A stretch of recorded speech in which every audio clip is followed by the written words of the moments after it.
This is 60 Sec Tech. This video explores cable length compensation.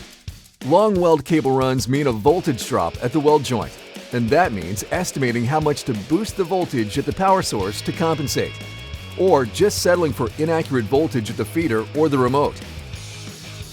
Don't compromise on weld quality, or waste time making a test weld, which is required with other systems. Cable length compensation ensures that the voltage you set at the power source is the voltage you get at the weld joint, even with weld cables that are hundreds of feet long, because CLC automatically adjusts voltage based on weld cable length. It's included on XMT350 Field Pro and Polarity reversing welding systems,